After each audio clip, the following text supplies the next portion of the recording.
So the life of Emily Dickinson, personality and the interest. It is talks about the bright, observant, and introspective form of an young girl. So she loved nature, books, music, and writing, and she being writing poetry early in life. So she was influenced by the Bible, metaphysical poets, and New England writers. So here the next slide talks about the communicative style and the writing and where she was influenced by her nature. So communication style, it talks about the maintained strong relationship through extensive letter writing, and she formed close friendship and intellectual bond via correspondence. So her early writings influenced by the Bible and the metaphysical poet like John Donne. So her early poems explored death, nature, love, and the self-respect. So in this poem also we can see the death, how it reacts and how far it is affected by the human. So he describes about the death in her poem, and the conclusion of the poem is she after great pain a formal feeling comes. This poem explores the emotional numbness and a mechanical detachment that follows intense sufferings. So the conclusion of the poem emphasizes the stillness and lifeless routine consumes the person in the aftermath of grief.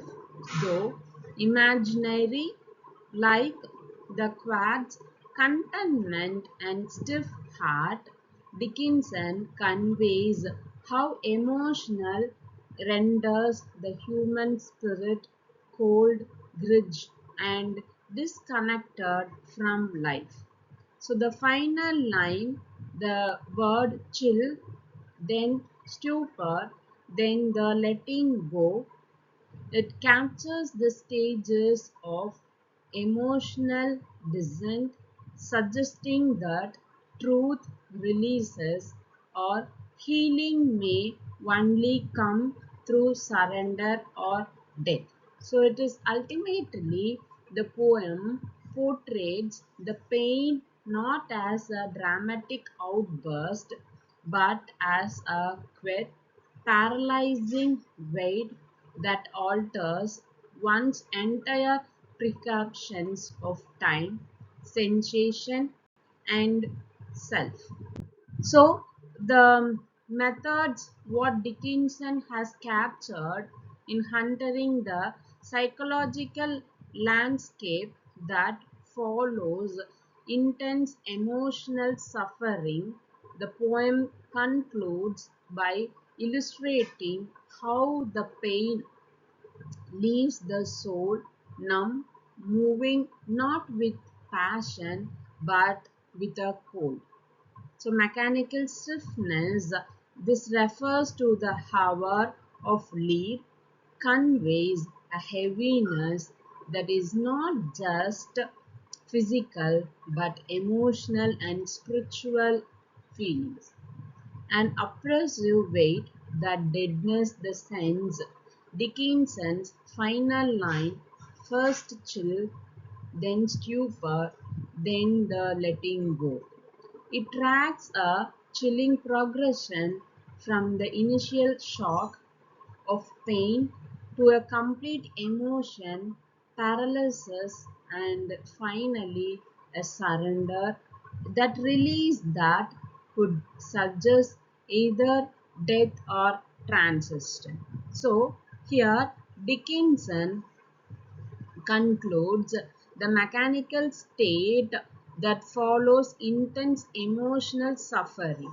She suggests that after a deep sense of human mind and body enter the phase of stillness and detachment, as if the final thing are suspended about the death, and it gradually has the life, and it symbolizes the soul gradually slips into a resigned peace after enduring profound pain.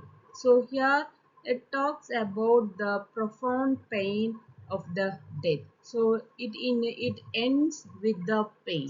So I conclude the this explanation with thank you all.